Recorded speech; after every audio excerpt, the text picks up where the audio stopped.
being able to hit the LFA title when Rafael himself had a legacy title, I think it added just a little bit of extra special in there. You mentioned that, and I saw that photo of you guys wearing the belts, and I just thought, what a cool moment. I mean, obviously, we both probably had the idea before the fight was ever even won. If we win this fight, then we're taking pictures of both belts together. It was his idea to go ahead and do it in the gi because we're martial artists first. You know, we're not just going out to be fighters. We're a different kind of team and a different kind of group of people. Doing it in the gi just seemed like the right way to go. To be able to reach that achievement with him, he did that 7 years ago now. It was around the time where I made my pro debut. He was winning the legacy belt. It was super special to have that connection now, and we have too that in a small academy out of Oklahoma. There's not a lot of schools in the world that have one LFA belt, and now we've got two of them.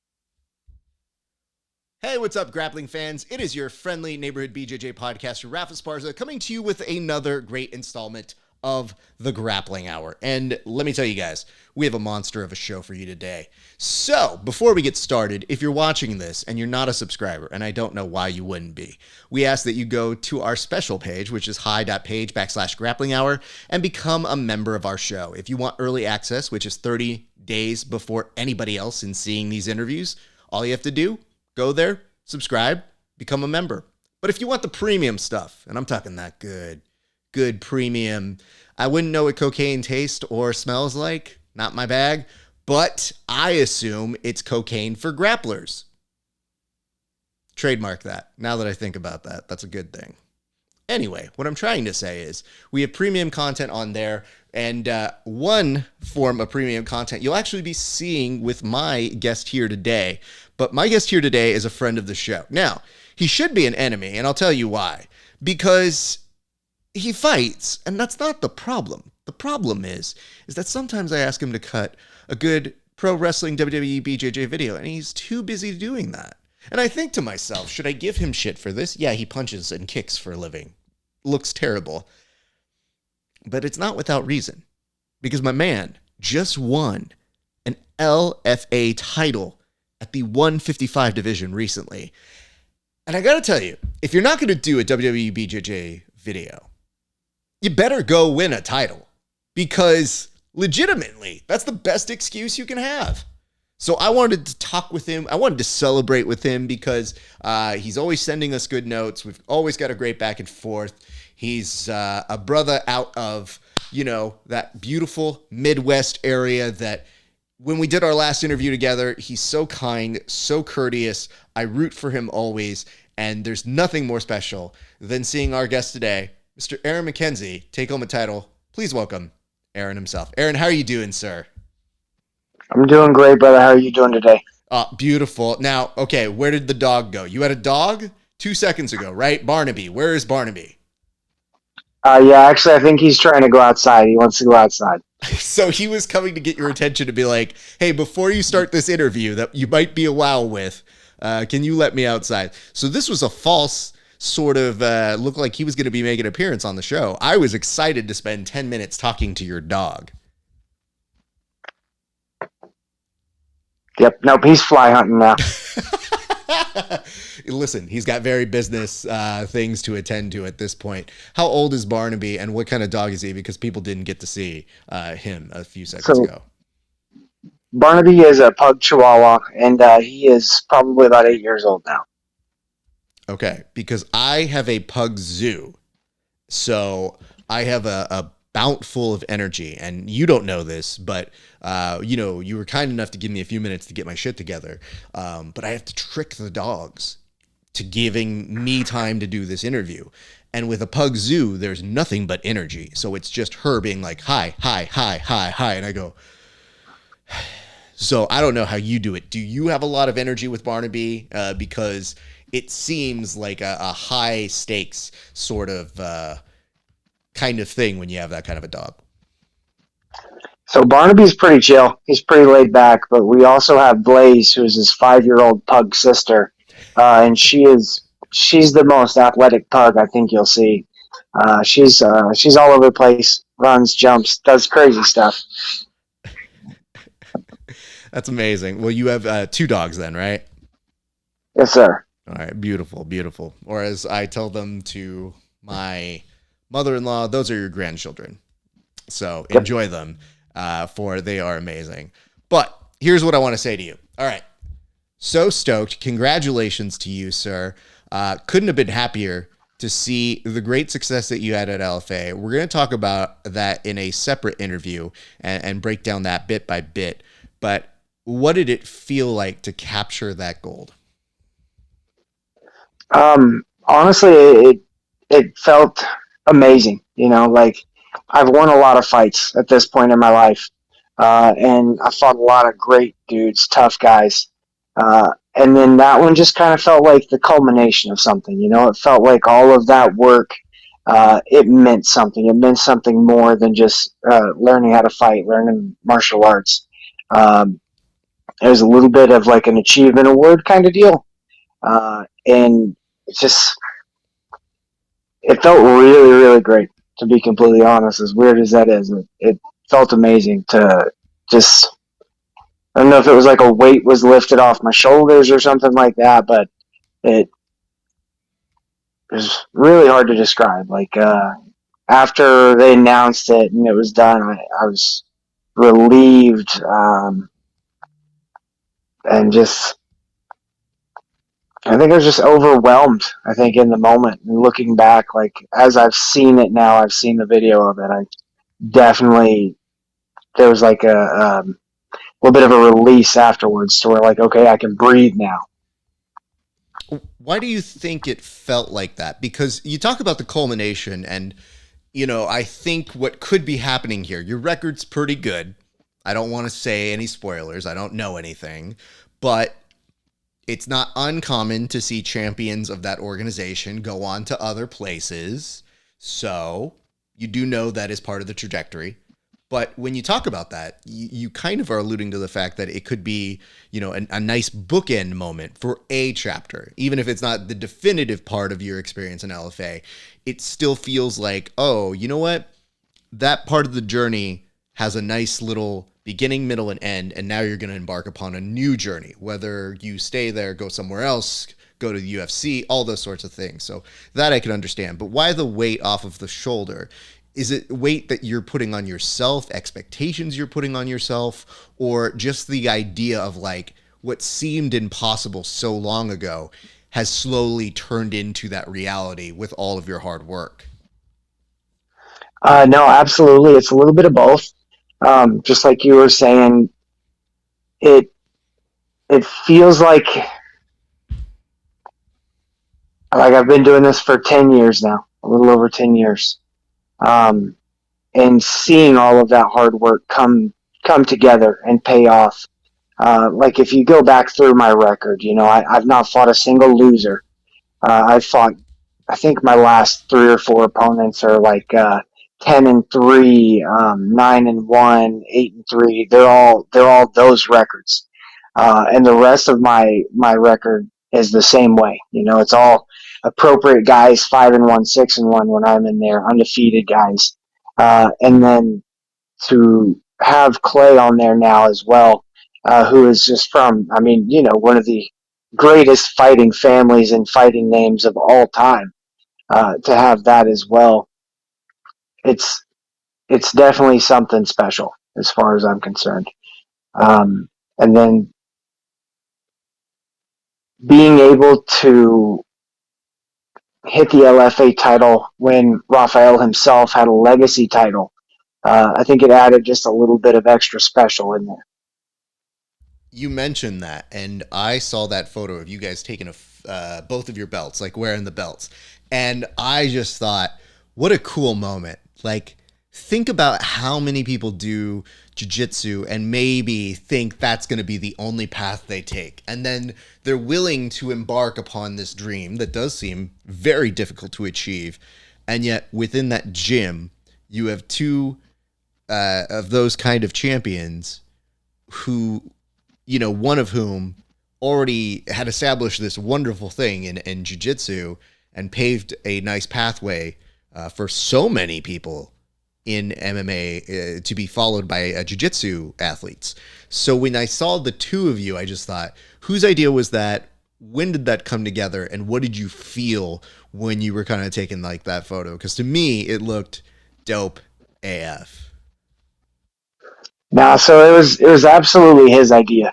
I mean, obviously, we both probably had the idea before the fight was ever even won. It was in the back of your mind, like if we win this fight, then we're taking pictures of both belts together. And then it was his idea to go ahead and do it in the gi because we're martial artists first. We're not just going out to be fighters. We're a different kind of team and a different kind of group of people.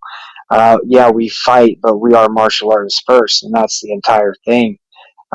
So doing it in the gi just seemed like the right way to go. And to be able to reach that achievement with him, who, like we said, he did that, I think, 7 years ago now. Some around then, it was around the time where I made my pro debut. He was winning the legacy belt, so it was super special. Just to have that connection now, and we have two, like you said, in a small academy out of Oklahoma. There's not a lot of schools in the world that have one LFA belt, and now we've got two of them. Yeah, I was so happy for you guys because again, Rafael goes back way, way back with our show in terms of just being a friend, and he never had to come to our show, but when he did, it was one of those first big guests that we landed that I just felt like, okay, hey, we're along for his journey. And then you see him starting to stop off to go more of the MMA route. And I just said, okay, we've seen other people obviously transition into MMA, but he felt like one of the first people from our inner circle, from like our verbal tap family. And so, we were aggressively like rooting for him. And I know how his brain works a little bit. I know the man is a very, very smart and savvy businessman. He's got posts on posts. Like, he is so consistent, just lots of inspiration, lots of hard work. And then again, going back out there to Worlds, like the man's a machine. Even when you tell him you can't really compete and do certain things, he finds a way. So I kind of had an idea it was him that wanted to put that together.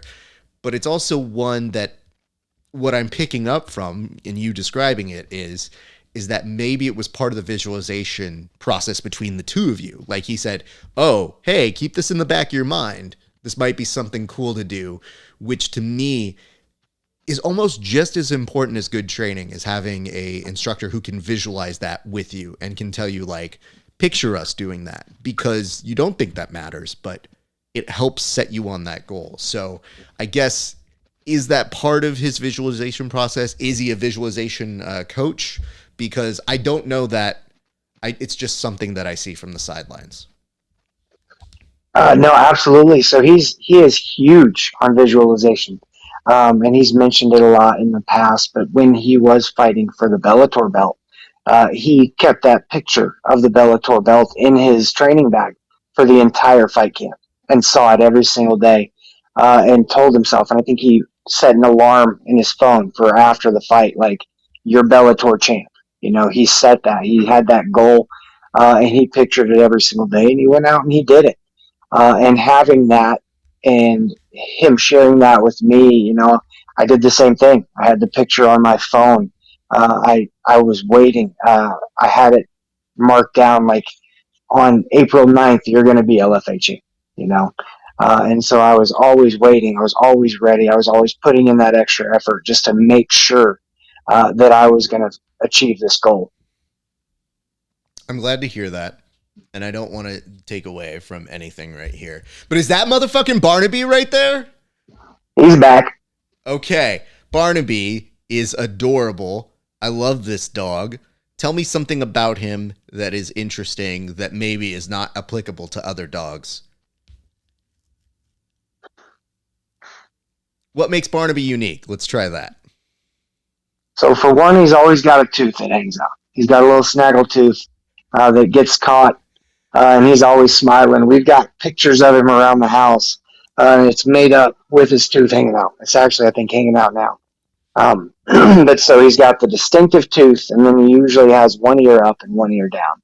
So most of the pictures you'll see of him around here, he's got that same one ear up and the tooth hanging out, I gotta and tell he's you, just always chill.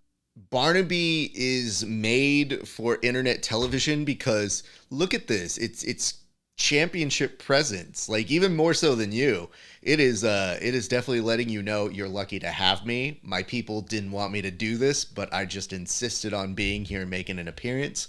You got me for 5. So I'm glad. I'm glad we got Barnaby back. You mentioned this idea of putting down a date.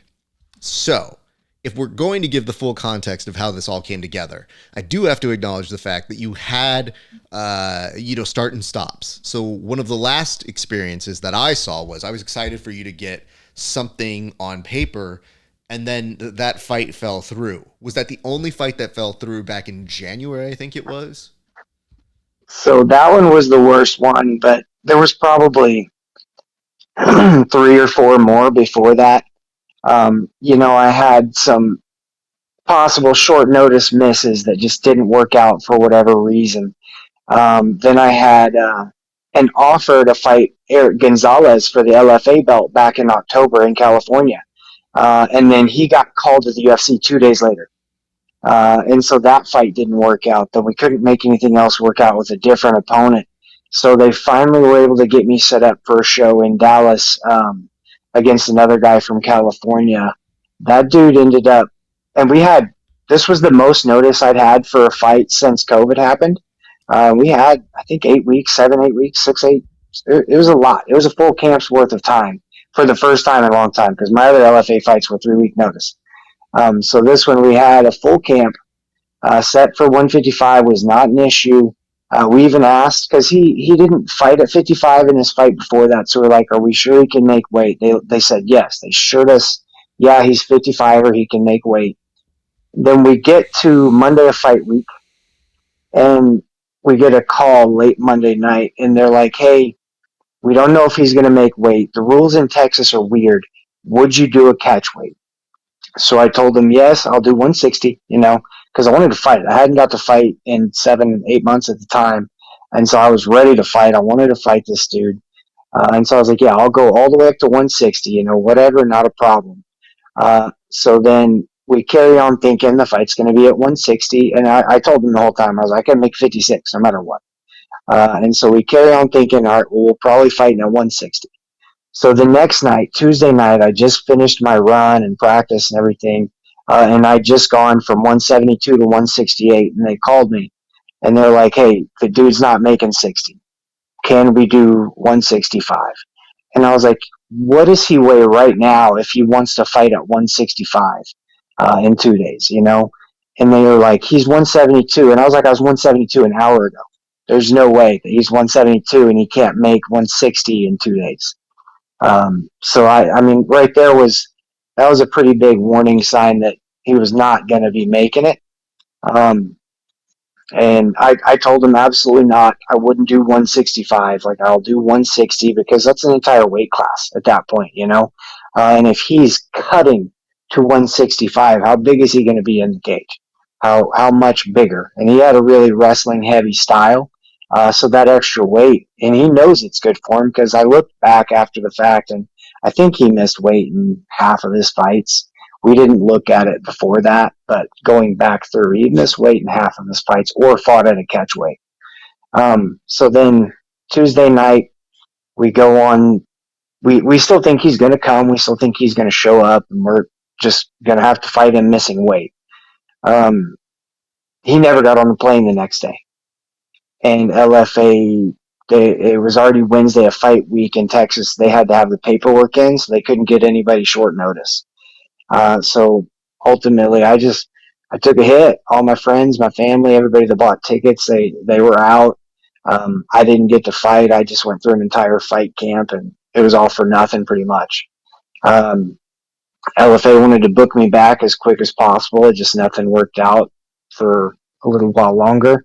And they were like, "Hey, do you want to fight Lucas Clay for the belt?" And I was like, "Absolutely, I do." As soon as they said the name, they said the belt. I was like, "Yeah, no, that's a fight we want 100%." And I knew that was going to go down as soon as we could. And they were like Sioux Falls, and when they said Sioux Falls, I was like, "Oh yes," because that was where we met the first time. We had our interview after my first LFA fight in Sioux Falls, so we got to go back on a little Sioux Falls tour, and it was a great day. Okay, that's a lot to take in.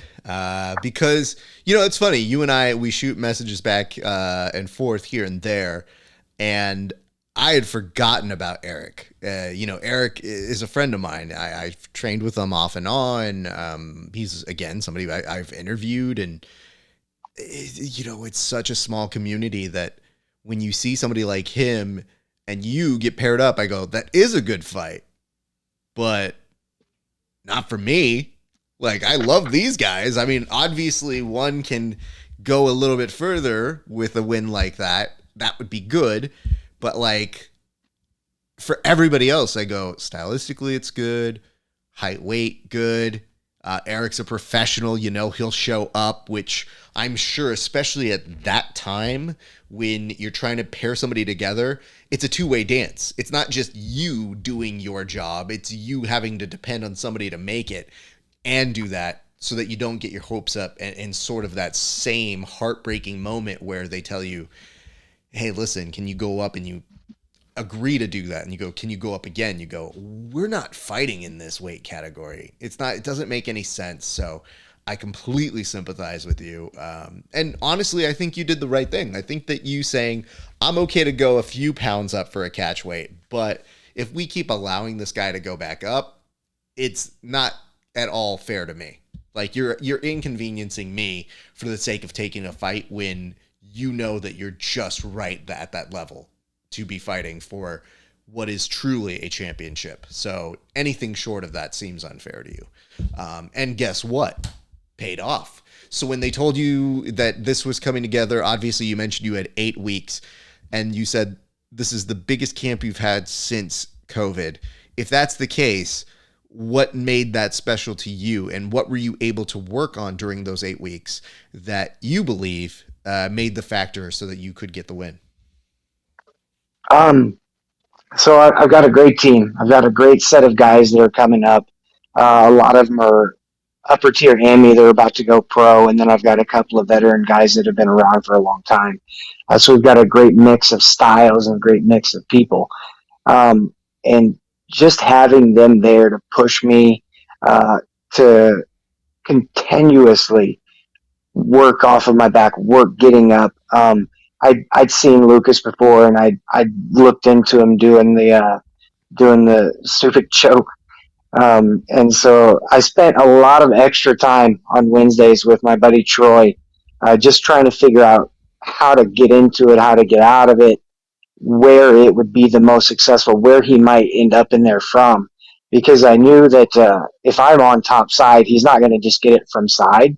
But when you're in a guillotine, if you walk around your defense, you go that way, your head's already in there.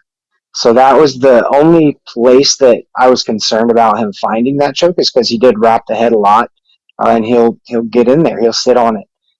So that I spent extra time there, and then I spent 3 or 4 weeks just starting bottom side control and doing the choke myself. And so in seeing what other people did to defend, uh, and just choking a lot of people with that stupid choke, everybody hated me for a few weeks. They didn't like me very much. Um, so just seeing what they did to defend and how it worked, where the pressure came from, it really helped me to be confident and not worried about it at all. Because you know who I roll with every single day. I don't think I'm going to be scared of anybody in a grappling fight at all. So I went in with that confidence. And that's pretty dope, because sometimes with even a 6-week camp, that's stuff that you're already behind schedule. You don't get that time to do. Tape study for me, again, it's huge. I am a huge advocate of it. I know a few of my friends who fight who are very like, don't worry about it. I was like, well, if the information's out there, you better have somebody who does worry about it. Or, and I do this for a few select people in my circle. I'm like, would you like to watch it with me? I'm not going to sit here and tell you I know more than you. I'm going to sit here and make you do it. So that way, at the very least, there's a dialogue about it. Because if that footage exists, how dare you not watch it? Like, you don't want to get a moment that could be important to you taken away. So you obsessing over part of his game so you understand it so that you're not going to be afraid of it only shores up what I'm sure, given your camp, is one of those small areas that it could sneak in on you, and making sure like, hey, I will be as prepared as possible for that. So that's excellent news. I love hearing that. When you're working with Troy though, like, did he get jazzed kind of breaking that down? I wonder about this because I'm such a nerd for this stuff. Was he saying like, hey, I want to watch this with you because I want to learn, or I can provide this with you? Is he a tape study kind of a guy? How did that pairing come together? No, absolutely. Troy is huge on tape study, and he actually has got his own. I think he's got his own YouTube channel these days, to where he's breaking down moves and he's putting out techniques as well for himself. So he does a lot of film study, and he shares a lot of that stuff with me as well. So he's been just a great research, and he actually did a great job out of ADCC trials. I don't know if you've ever met Troy Russell, but he'd be a great dude for you to talk to as well.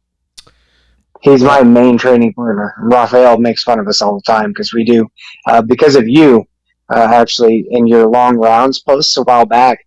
Like, he and I have done 20 to 30-minute rounds every single Wednesday for the last 2 months now. And so Rafael saw us the other day and he's like, you guys are smiling every single scramble. And he's like, you he's like, that's, you can't smile. And I'm like, we're still going hard. We're not, it's not bullcrap, you know. He knows we're going, but he's like, you guys might be the biggest bromance in the academy right now. And he just makes fun of us all the time. well, that's a credit to the good people I train with as well, because I just had one the other day. Andrew Wiltsey taught a seminar out here. I went to the seminar. It was 4 to 6 downtown LA. I made an appointment to roll with one of my guys at 8 p.m. that night. So when I rolled with him, I said, do whatever you want. Like, you can go as hard as you want. You can go chill wherever you want. But no, I kind of want to go hard. But I will not subject you to that if you don't want to be intense. Like, if you want to have an easy roll, I can be that.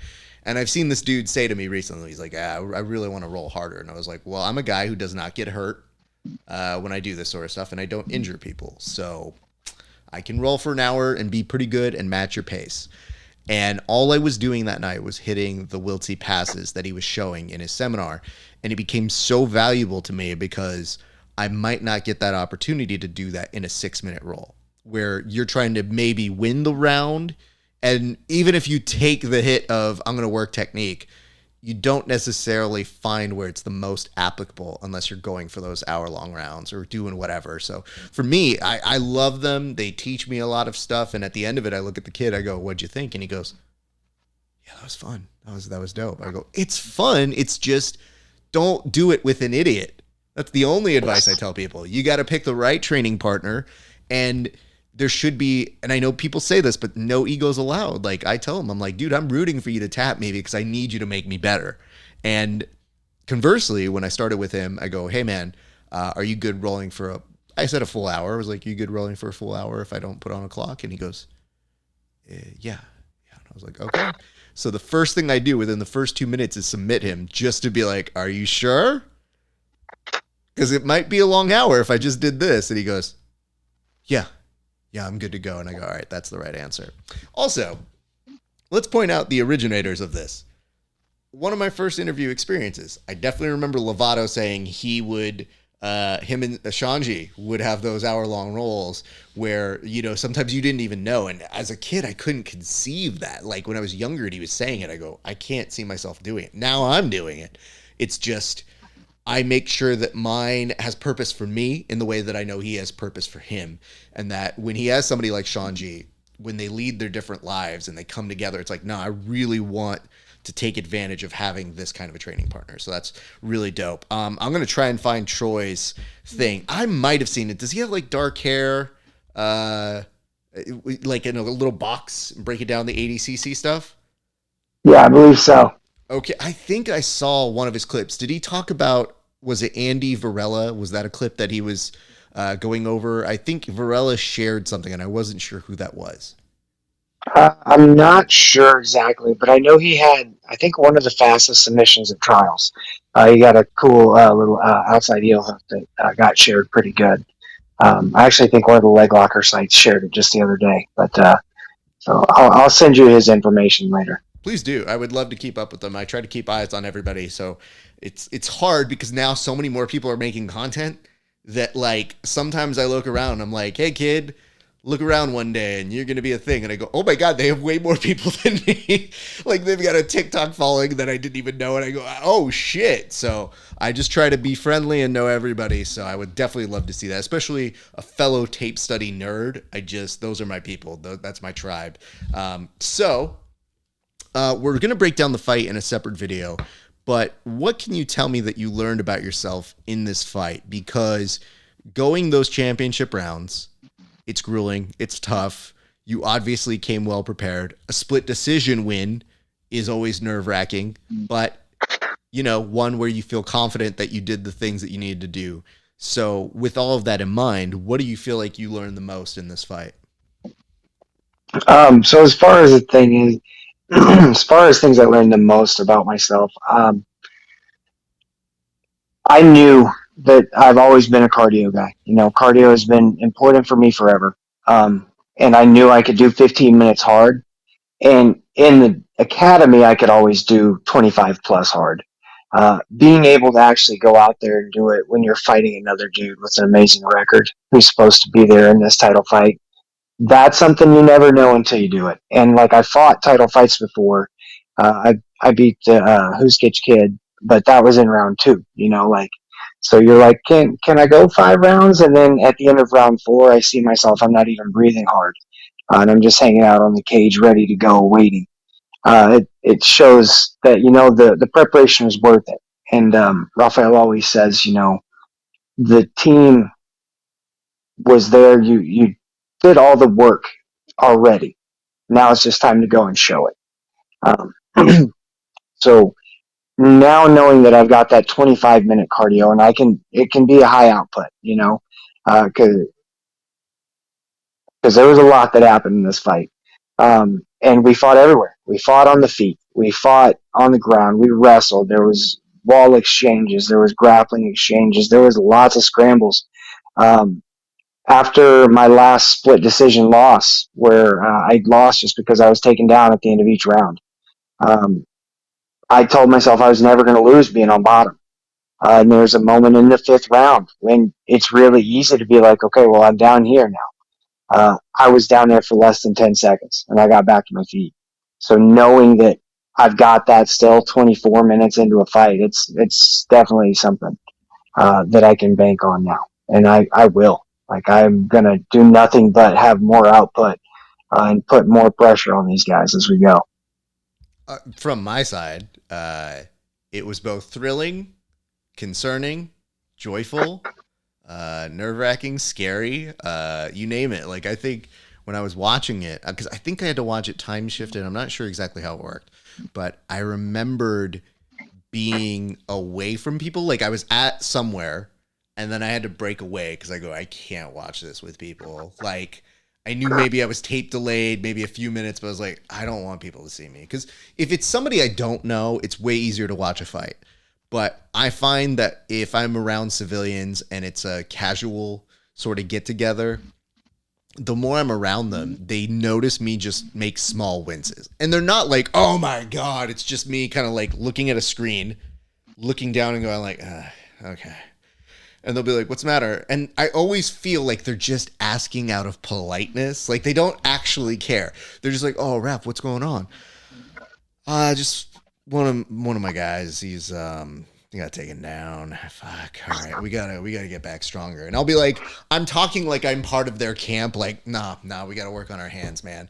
So I tell them, I'm like, really should just make myself go away. And I get real quiet and I watch. And when I was watching yours, it was a hell of a fight, man. Like there was, as you mentioned, a little bit of everything. But I also think that's kind of the way it's supposed to be in championship bouts. Like, I feel like that's the way it's supposed to be written so that you can show your thoroughness as a mixed martial artist. So when I saw that and I saw what was happening for you, I go, as hard as I know this is, it's kind of dope that this is the way it's going to happen. And more importantly, it's going to be the way that you end up winning. So they're about to make mention of who wins. They do all of that.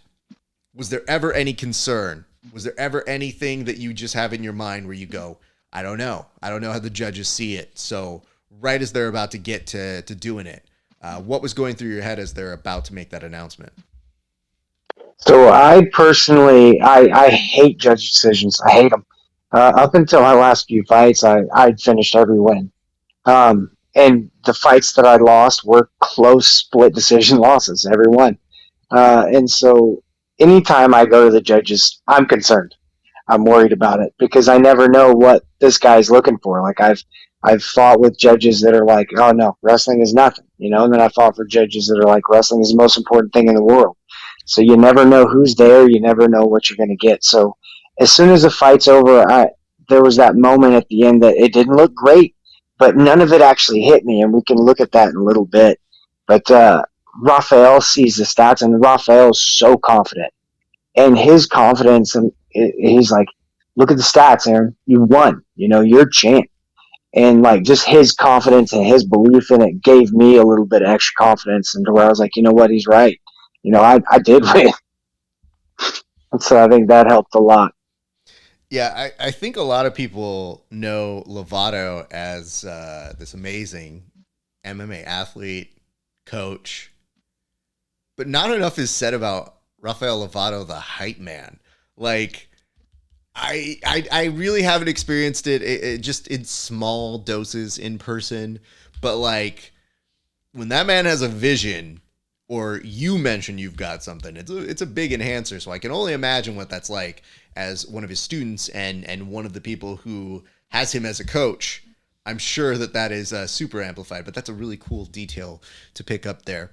So that fight, they announced you as the winner. We asked you what it felt like. It felt like it was surreal.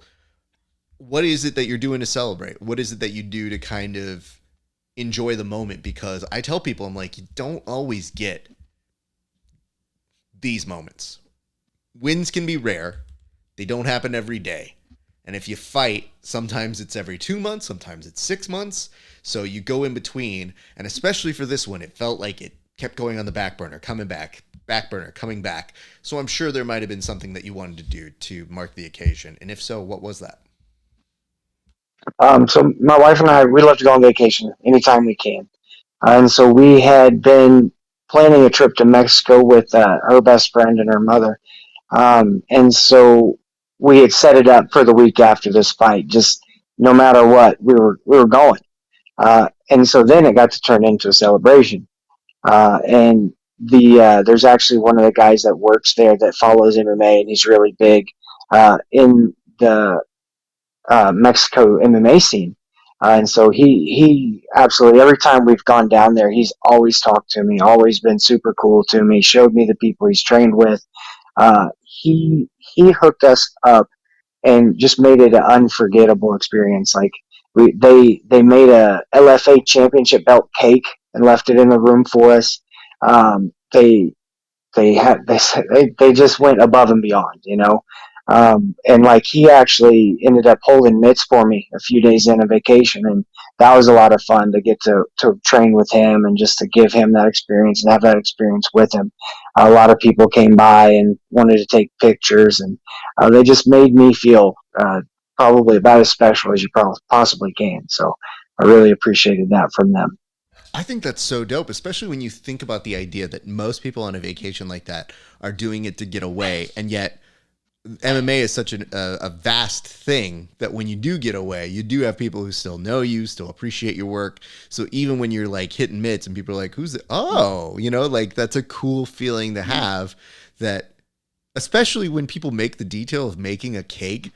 How was that cake? Because to me, I would have been like, I'm sorry, how did you make this? How did you make a championship belt? And how did you put that together? Like, that's a special, very, very nice detail by somebody who's very thoughtful. Yeah, no, it was super cool, and it looked really neat too. I didn't want to chop into it, but we ended up having to do it anyway. But it was great, I really appreciated the cook staff and all the people there for doing that, and they just hooked it up. I couldn't be more happy with those guys.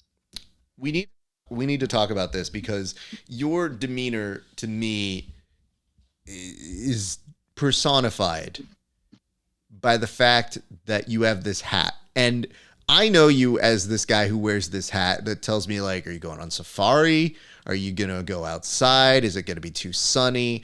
And then I don't think much of it other than, like, yeah, I see you in some photos. I'm sure it's hot out there. You're always outside. No big deal. But then I see you pose with the hat in a profile photo for one of the LFA. Is this a LFA photo shoot that they were putting together? Because I go, my man's getting photographed with the hat on. So it's more than just something he's putting on for convenience. It obviously is important to him. So why the hat, I guess, is the question. Oh, the hat's a whole vibe, man. 100%. Like the hat's a part of the persona. And actually, that was the photographer's idea because I had it on down there or up there, I guess, in Sioux Falls on the way to weigh-ins, and these were the photos right after. And he's like, "Yo, let's do a couple with the hat." And I was like, "Yo, no, you're right. Let's do a couple with the hat." And it turned out better than I ever could have imagined because it is exactly who I am as a person. I loved it. And again, it's mostly because I know you. So when I see it, I go, anybody else, I probably would have been like, why are you wearing that fucking hat? For you, I'm like, that actually makes really sense. Like, that's how I know you. I don't see you. So, like, you in, your photo with Lovato, right? I see that photo and I go, if he could have his hat on at this moment, I'm pretty sure he would. I think it's just a little more of a convenience issue that it's like, well, hey, listen, I got to go over there. I got to get that. Are there occasions where you are not wearing the hat? Like you are verboten or you are not allowed to wear that particular hat? Because I think it does take away part of your power if you don't have it. 100%. I wear it at work. I wear it in the pool. I wear it when I'm coaching. We cornered some boys a couple weeks back. I wore it while we were coaching there. Any chance that I can, the hat's on. We're wearing the hat. Take it off very very very seldomly. I can't say it fits for everybody. If you saw me wearing that hat, it would look pretty goofy on my giant head. But for you, it does kind of make sense. So I do get that. So maybe we don't know what exactly is coming up next. But what are you feeling in your bones? Like what do you feel is kind of maybe in the cards, or what is it that you're looking to do sooner than later? Because if there's one thing I know about you, it's that, yeah, winning a championship is nice. And as you mentioned, you bookmark one part of a journey. Sometimes when you're an athlete in your prime, you're looking to the next thing already. So maybe if you don't even know what it is, can you give us an idea or an estimation of what is to come? The dream and the goal has always been to fight in the UFC, and that is always going to be my dream. Always will be my goal. Unfortunately, I don't have any control over it other than what I've already done by fighting and winning against the toughest guys out there. Um, and so, like, I've put in my work, and all I can do now is keep putting in work every day in the academy, hoping, praying, doing whatever, uh, just waiting for an opportunity and a shot. If for whatever reason that shot doesn't work out, I would love to fight in Asia. I think the martial arts scene in Asia it's unparalleled. I think there's so much history and there's so much going on over there that I would love to just get a chance to go and be a part of it. So that would be something that would be really cool. And what'd be even cooler is one is doing a little bit of grappling now. So I've got an amazing grappler who might want to come with me and be on the same fight card again together. Yeah, I love the fact that I see like all that stuff between Shanji putting up this is his last rodeo, Lovato putting like he's coming back. I just go, yeah, it's there's nothing quite like watching focus athletes go out and do their business and their work, especially one with the history and stories that they have in their careers. So that's not a bad pitch there because I got to tell you, man, the stuff that one's trying to do with this grappling, it makes me so happy. It makes me remind people because you're somebody who I think MMA was going to happen one way or another. It's not necessarily something that grappling would have hindered. But there's so many grapplers who go into MMA that sometimes you go, I don't think you really want to do this. I think it's just something that you feel you have to do because it's a better kind of exposure or it's a bigger goal. But now seeing these opportunities happen to athletes in just jiu-jitsu who can stay in jiu-jitsu, it makes me think like, okay, maybe this is a cool other avenue for people because some of the signees that they've had in that have been remarkable. And I think Lovato would make a lot of sense, especially for they have a certain code of conduct that they have with a lot of their athletes where a lot of them, they really encourage them not to be trash talkers and idiots, if you would. And like, say whatever you will about Lovato, he's always been very professional with people. So he does fit that samurai sort of thing that they would be looking for if they're looking for it. So not a bad pitch on your part. Sir, we're going to round the end of this interview because we're going to get to another one for our premium subscribers. Sorry, it's just the way it goes. But you want to see it because we're going to talk about this fight and it's intense and there's shit that I want to know. But I want to give you an opportunity to shout out all those people who helped you get ready for this camp, including any sponsors that you want to take care of, sir. So I'm going to put the camera on you, and it is all you in 3, 2, 1, go. Yeah, no, first and foremost, I'm always thanking my coaches, Lovato, Stephen Wright, Jesse Sunderman, all of those guys that are with me every single day, just making me better and as good as I can. My teammates, my boys, I love you guys. I love you. You're going to do great things, and you've done great things. So just keep with it with me. And then my wife is, she's the only reason I can do this and be as successful as I am. So thank her for everything. And then I'd love to thank White's Equipment Rental. They've been with me for a long time now, and they do a great job. Liberty Bells Fitness now, throwing out American-made kettlebells, doing a great job. They're going to be huge soon, I promise. Other than that, man, I just appreciate each and every one of you fans and friends, family, you guys that have been backing me, and all of you guys that are jumping on now. Let's go. We're not going anywhere but up. That's what's up. Well, before we close out this interview, I just want to say thank you. I appreciate your time. However, we have business to talk about, which is you still have yet to provide a WWE BJJ video. And yet you keep talking about this fact that you might have some ability, some kind of thing in you. Like MMA is one thing. Jiu-Jitsu is another thing. But combining that into a world of professional wrestling, I don't know that you have it until I see it. And you keep trying to tell me like you do have it. So when are we going to get you to provide one of those videos? And let's get that on record because you've kind of missed a couple of these now. I've missed the last two for sure. I am going to do everything in my power to get something turned in this year. Every single thing in my power to get you something this year. Okay, but now I've got a guy that I know you tape study with. So you have a resource. You just have to change the focus of it and be like, hey, man, how do I hit the perfect RKO? How am I going to powerbomb somebody? I mean, there's so many different entries and things that you can do. It's just, if you're a good athlete, you might as well do it. It's just, I don't know if you're a good athlete in that regard. Maybe I'm not. We'll find out. I love that. Well, I will put this offer out to you. If you make it out to LA, you were nice enough to put an offer to me the last time. I'm going to put one out to you. If you make it out to LA, we will definitely do one of those marathon roll sessions because you're somebody who I know just in watching your technique. It's very, very, very efficient, very cool.